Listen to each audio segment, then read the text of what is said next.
rehefa avy nakatoky tsy moramora nefitra, rehefa avy nakapoko tamirindrina lohako mba ho vaky, de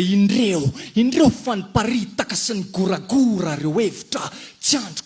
androko ny ho faty, aleo aloha sy hinakikika anaty ondana, mba manindry foana fa aizako de tsika foana no tsindrin'ny olana.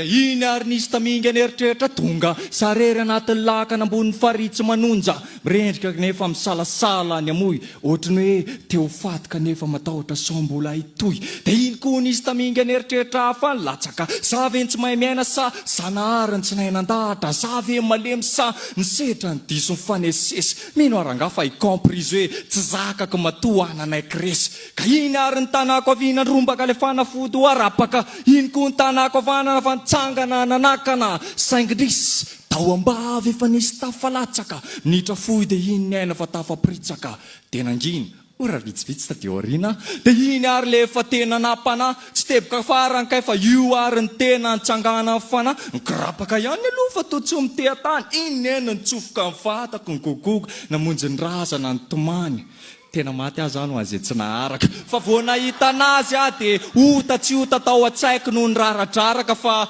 tamin'izy mbola enkoatra io izy mitomany amin'ny fo manontolo, enkoatra ty mihitsy ny hafanany fitiavany, fa tamin'izaho mbola velany kitakita ny tena nampanontany tena mihitsy hoe so ary ady mba zaza natsangany. De iny koa davy lavitra niditra nandoalika teo anatrehako saingindrisy, efa nikipo ny masoko vao nisy ora maromaro afaka nomeno zarany tarehany sy ny tarehako, izoky moa tsy sanana antony akory, ohatrany hoe tsy izany le mpanesoesy lavasanga zay angamba voatsapany hoe aizandry manandanja, ny akamakory reo tonga be da be fa tsy samyjery, fa impiry moa zazay nila namany de impiry nefa tsy maintsy ny debra samy rery, fa nananareo ihany ka ny paradisa fa nielo mody naseonareo, fa raha fantatro tena tia ohatrao ihany ka nareo fa modikisy.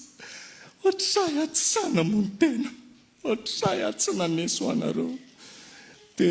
niverina ao anefitra ndray ary ty matotofen'olana tsy azoko, io tapoka ndray le vatako, niezaka niverina olona, niezaka arak'izay tratrako de taitra. Le izy teo kay nofina nelongelona fampatoriana raha ihany kay voatelina, de ny sainto sady ny safilo kely hoe andeho asika lohateny, so de mba zasy anao no anavitra reo te amony tena mangina tsy samy trerona, hoe Asehoy ny fitiavanao de ny mbola samy velona.